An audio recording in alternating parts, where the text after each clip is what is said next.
네, 정치 여담. 오늘은 윤희석 국민의힘 대변인, 박성민 전 더불어민주당 최고위원과 함께하겠습니다. 두 분 어서 오십시오. 네. 안녕하세요. 네, 중앙선관위 고위직 간부 자녀의 특혜 채용 의혹이 눈덩이처럼 커지고 있습니다. 선관위 내부 전수조사 과정에서 기존에 확인된 사례 말고도 의심 사례가 계속해서 나오고 있는데요. 이번 사안과 관련해서 긴급회의를 연 노태학 중앙선거관리위원장이 사과의 뜻을 밝혔습니다. 관련 의혹이 불거진 뒤에 노 위원장이 직접 사과한 건 이번이 처음입니다. 하지만 자신의 거취 문제에 대해선 말을 아꼈습니다. 직접 듣고 가시죠. 얘기가 나오는데 어떻게 생각하시나요? 하여튼 국민께 심려를 끼치도록 송구스럽게 생각하고 하여튼 위원회 입장을 내일 밝히도록 말씀드리겠습니다. 자녀 채용 특혜 의혹은 계속해서 나오고 있는데요. 그 부분에 대해서도 혹시 입장을 하여튼 앞으로 전수조사를 할 계획입니다. 여당이 너무 선관위 흔드는 거 아니냐 이런 주장에 대해서는 어떻게 보시나요? 의혹이 제기됐는데도 입장을 안 밝히셨던 이유가 있으실까요? 그런 이유는 없습니다. 딱히 계속 주목하고 있고 송구스럽게 생각하고 있습니다. 선관위가 외부 조사를 받아야 감사를 받아야 된다는 얘기가 있던데요. 어떻게 생각하시나요? 네, 사과의 뜻을 밝힌 노 선관위원장은 2시간가량 긴급회의를 주재한 뒤에 기자들과 만나서 개선안과 관련한 다짐도 밝혔습니다. 듣고 가시죠. 위원장님, 권익위에서는 합동조사 제안하셨던데 수용 여부 결정하셨나요? 내부적으로 적극적으로 검토하고 있습니다. 오늘 그럼 어떤 논의 좀 하셨는지. 국민의 눈높이에서 국민이 원할 때까지 그런 방안을 고민하고 국민 또 실망시켜드리진 않겠습니다. 그래서 우리 국민들도 믿어주시고 열심히 노력하겠습니다. 수사에 관해서도 내일 말씀하신다는 건 오늘 아직 결정이 안 됐다고 봐도 되는 걸까요? 네, 내일 말씀드리겠습니다. 내일 말씀드리겠습니다. 네. 자, 먼저 두 분께 좀 먼저 의견을 묻고 가겠습니다.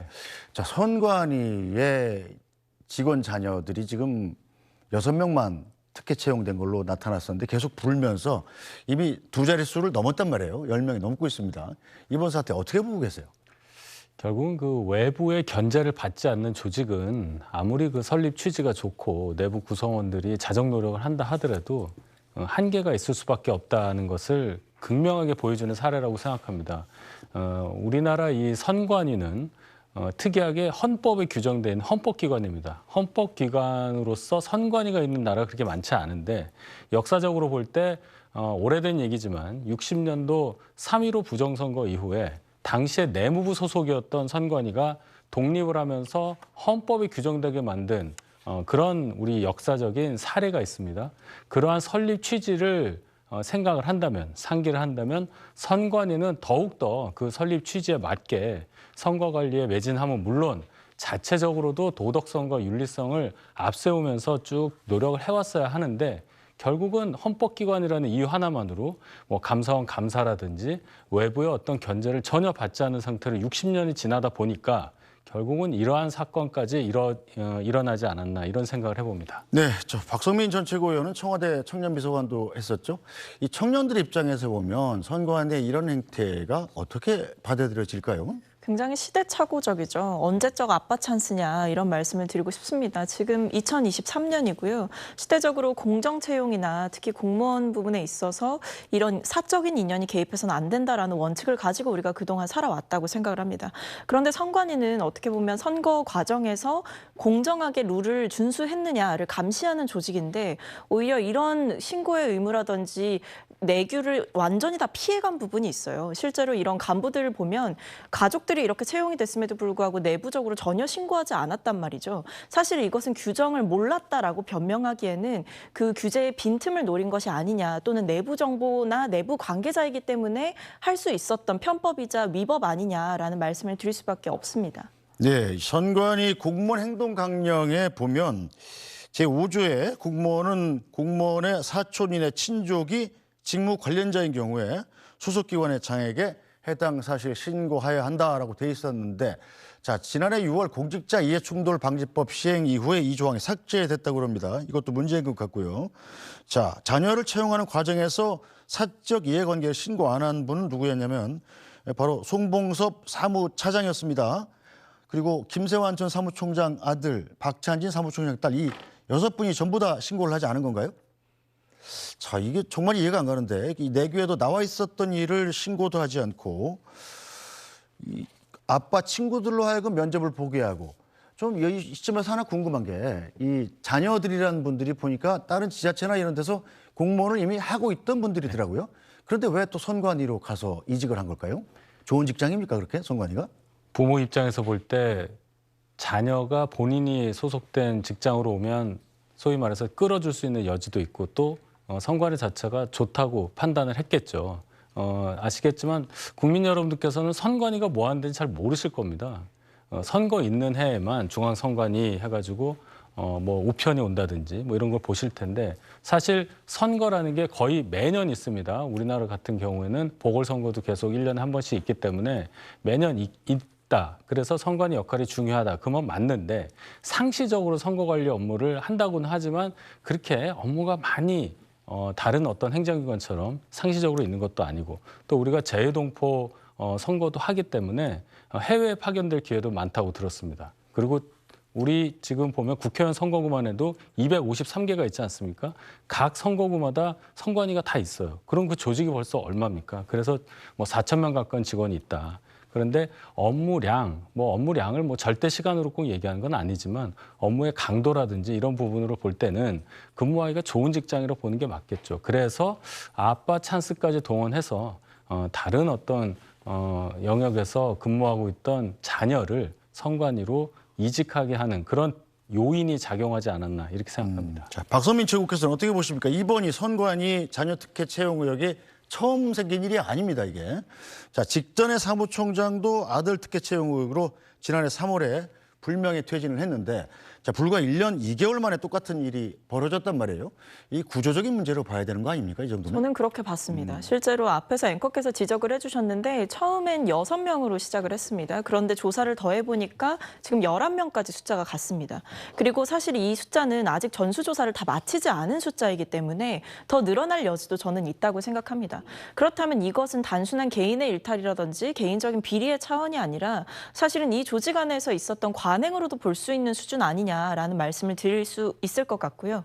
그리고 앞에서 이 내부자의 신고 의무가 있다라고 말씀을 드렸는데 거기에 대해서 지금 황당하게도 관계자들은 의무가 있는지 몰랐다, 신고를 해야 되는지 몰랐다라고 변명으로 일관을 하고 있습니다.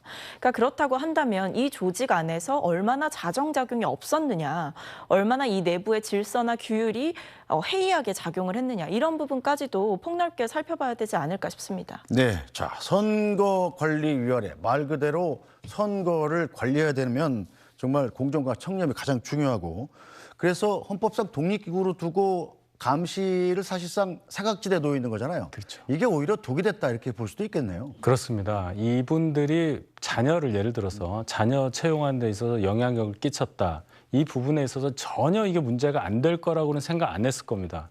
그럼에도 불구하고 이걸 실행을 했을 때는 아마 이런 생각이 작용했을 거예요. 해도 적발될 여지가 없다.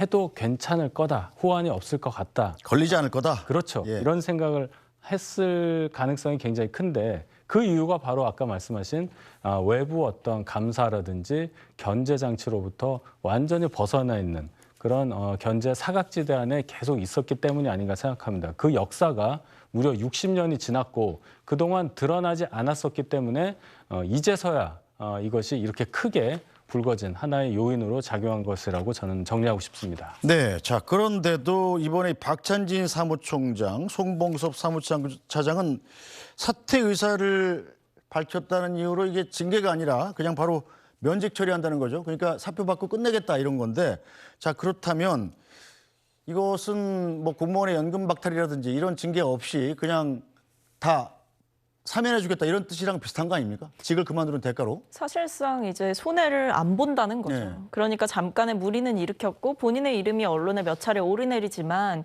현실적으로 개인적으로 봤을 때는 뭐 징계 처분이 남는 기록이 남거나 해서 부정한 방식으로 본인이 이득을 취했다는 것이 공식 기록에도 남지 않을 뿐만 아니라 뭐 말씀하신 혜택 부분에서도 그대로 가져갈 수도 있고요. 사실상 국민들 보시기에는 일단 납득하기가 어려울 겁니다. 보통 이렇게 징계 대상이 되거나 조사나 조사가 이루어지고 있는 과정 가운데 갑자기 이렇게 꼬리 자르기 식으로 조직을 나간다. 그리고 그 조직이 그것을 받아준다, 용인한다라는 것은 사실상 선관위가 사태의 심각성을 인지하지 못하고 제 식구 감싸기를 하고 있는 것 아니냐라고 비판받기에 충분한 지금 모습을 보여주고 있는 것 같습니다. 네, 전현희 권익위원장이 선관위 측에 전수조사 조사를 하겠다는 이 의사를 공문으로 전달한 상황인데요. 앞서 노태학 선거위원장은 이제 내부적으로 논의하겠다 이렇게 밝혔단 말이에요. 자, 선관위가 국민권익위의 조사를 받아들일 수 있을까요? 받아들여야죠. 네. 뭐 내부적으로 논의할 뭐 절차는 따라야 하겠지만은 당연히 이 국민적 요구가 이렇게 빗발치는 가운데서 먼저라도 전수조사 받겠다고 하는 게 저는 도리라고 생각을 합니다. 아직도 이 법적인 어떤 절차라든지 위상, 즉 헌법상 독립기관이라는 것을 이유로 들어서 외부에서 뭔가 감사를 한다거나 뭔가 들여다보는 것에 대해서 부정적으로 보는 선관위 내부의 시각이 아직도 있는 것을 반영한 발언이라고 봐요. 물론 위원장이기 때문에 좀 더 신중하게 얘기해야 되겠지만은 그래도 지금 이 정도로 의혹이 불거지고 위원장에 대해서 입장 표명을 요구하는 그 질문에 대해서 내부적인 논의를 먼저 하겠다는 그런 발언은 지금 국민 감정상 그렇게 맞다고 보기는 어렵습니다. 네. 자, 이런 가운데 여야는 중앙선거관리위원장의 책임론을 놓고 온도차를 보이고 있습니다. 국민의힘은 노태학 선관위원장의 거취를 압박했는데 민주당은 선관위를 장악하려는 시도라고 비판하고 있습니다. 헌법기관이라는 이유로 그동안 선관위 얼마나 견제 없이 감시 없이 엉망진창으로 일해왔는지 놀라울 따름입니다. 셀프 결재한 선관위가 셀프 감사로 진상을 밝히겠다는 것부터 어불성설입니다. 썩을 대로 썩은 선관위 조직에 개혁의 칼날을 들이댈 용기와 배짱이 없다면 그 자리에서 내려오는 것이 도리일 것입니다. 정치적 중립성이 가장 요구되는 선관위원장에 대한 국민의힘의 사퇴 요구가 도를 넘고 있습니다. 노골적인 인사장악을 통해 선관위의 정치적 중립성을 침해하려는 불순한 의도입니다. 선관위의 자녀 채용 문제는 분명히 심각한 사안이지만 이를 빌미로 선관위를 장악하려는 것은 민주주의 파괴 행위입니다. 국민의힘은 정치 공세를 통해 선관위를 장악하려는 시도를 당장 중단해야 합니다. 이 질문은 윤희석 대변인께 드려야 되겠군요. 국민의힘이 이 선관위원장 보고 물러나라고 압박하는 거에 대해서 민주당은 지금 지금 노태학 선관위원장이 민주당 당시에 정권 시절에 임명된 인사이기 때문에 이참에 바꿔서 자기 입맛에 맞는 인사를 앉히려고 한다라는 시도라고 지금 주장을 하고 있거든요. 장철민 의원이 이제 장악하려는 의도라는 장악이라는 단어를 썼는데 어떤 발상인지 이해가 잘 가지 않습니다. 민주당에서는 그런 선관위를 장악하려고 했나 보죠. 짚히는 데가 있긴 합니다. 문재인 정권 5년 동안에 선관위 상임위원인 분을 문재인 대통령과 아주 가까운 분을 임명을 했었고 임기 끝난 다음에도 비상임위원으로 다시 임명을 했다가 그분이 결국 견디지 못하고 그만둔 사례가 있었죠. 선관위를 정치적으로 이용하려는 의도가 다분히 있었다고 볼 수밖에 없는 사건인데 국민의힘이 그걸 염두에 두고 노태학 선관위원장에 대해서 사퇴 요구하는 것이 아닙니다. 똑같은 정치권이 있다고 해서 같은 생각을 갖고 있는 것은 아니에요. 선관위원장에 대해서 사퇴를 하라고 요구하는 것은 노태학 선관위원장이 1년 넘게 재임하고 있었고 그 사이에 그 기간 동안에 본인의 재임 기간 동안에 이런 선관위의 엄청난 문제에 대해서 아무런 조치도 하지 않았고 아예 몰랐다고 볼 수밖에 없는 상황이기 때문입니다. 그렇다면 업무적으로 볼 때 그리고 도의적으로 볼 때도 뭔가 책임을 지는 자세를 보여줘야 하는 거지. 대법관까지 하고 있으면서 선관위원장인데 아무런 조치도 없이 그 자리에 있는다는 것을 국민 누가 받아들일 수 있겠습니까? 네, 자 박성민 전 최고위원께서는 어떻게 생각하십니까? 노 위원장의 거치. 사퇴 요구까지는 아직 좀 과하다라고 생각을 하고요. 이것은 국민의힘이 정치적으로 이 선관위원장을 압박해서 될 사안이 아니라 이 선관위원장이 지금 불거진 여러 논란에 대해서 얼마나 단호하게 대처하느냐, 그리고 전수조사를 했을 때 그 규모가 얼마나 되느냐, 이런 논란의 추이를 지켜보고 나서야 저는 결정할 수 있는 부분이라고 생각을 합니다. 그리고 더더욱이 좀 내용을 살펴보면 채용 비리 의혹 자체는 굉장히 심각한 논란이지만 이 선관위원장이 재임하기 임명하기 이전에 일어났던 일들도 많습니다. 그렇기 때문에 관리 책임을 도대체 누구에게 지워야 되느냐 이 부분은 전 충분히 논의를 해볼 수 있다라고 생각을 하고요. 그런 점에서 지금 건의기에서 전수조사 하겠다 이 부분에 대해서 뭐 내부적으로 논의를 하겠다라고 시간을 끌 것이 아니라 선관위원장이 정말 이 독립성과 중립성을 지키는 선관위로서의 명예회복을 위해서라면 단호한 조치에 나서는 것이 먼저인 것이지 지금 국민의힘에서 압박하는 것처럼 당장 이 자리에서 물러나는 것이 이 사태 해결의 키가 전혀 되지 않는다라고 생각합니다. 네, 자, 이 논란도 논란이지만 지금 선관위원장의 임명 체제 자체도 약간 좀 문제가 되는 것 같아요. 제 생각엔 이 현직 대법관이 중앙선관위원장을 겸직을 하고 또 지방 법원장이 지역 선관위원장을 겸직하지 않습니까?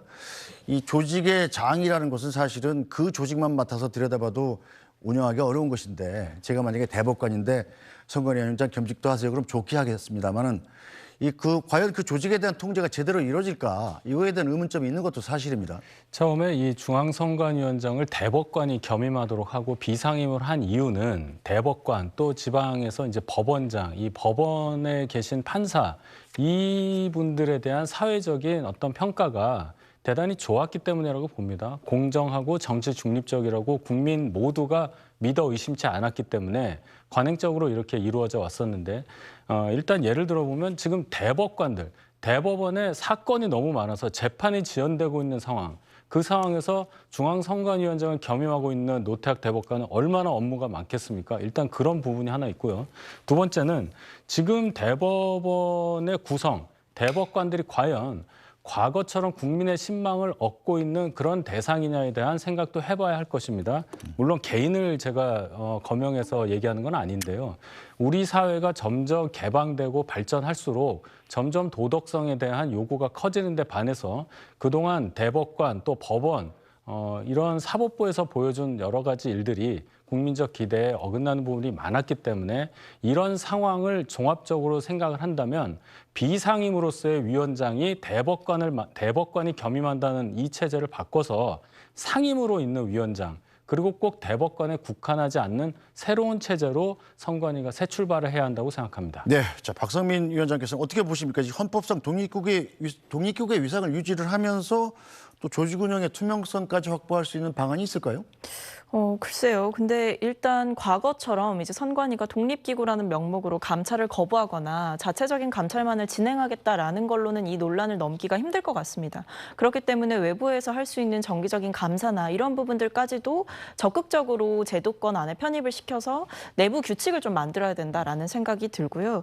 다만 이제 국민의힘 측에서 이야기하는 것처럼 마치 외부 인사를 이제 선관위원장으로 세우고 하는 것이 이 모든 문제를 해결할 수 있는 만능 열쇠라고 저는 생각합니다. 하지 않습니다. 오히려 그랬을 때 지금 대법관이 임명되어서 생기지 않았던 여러 가지 이해 충돌의 문제라든지 성향의 문제 이런 부분들이 또다시 불거질 수가 있는 것이고 결국에 대법관을 선관위원장으로 세웠던 의미는 이 선관위의 헌법적인 기구, 독립적인 기구로서의 지위와 권한을 부여한 것이거든요. 그거에 맞게 조직을 손보는 것이 먼저지 이런 문제가 터졌다고 해서 무조건 뭐 지금 있는 선관위원장 뭐 사퇴해야 하고 그다음에 외부 인사로 상임위원 선대위원장을 챙겨야 된다. 이렇게 이야기하는 것 자체가 저는 맞지 않는 동문서답과도 같은 이야기라고 생각합니다. 알겠습니다. 안녕하십니까. 편사옥입니다. 더 많은 뉴스와 라이브 이벤트를 보고 싶으시면 화면 오른쪽을 눌러서 구독해 보시기 바랍니다. 또 저희 SBS 앱을 다운로드하시면 속보 알림도 받아보실 수 있습니다.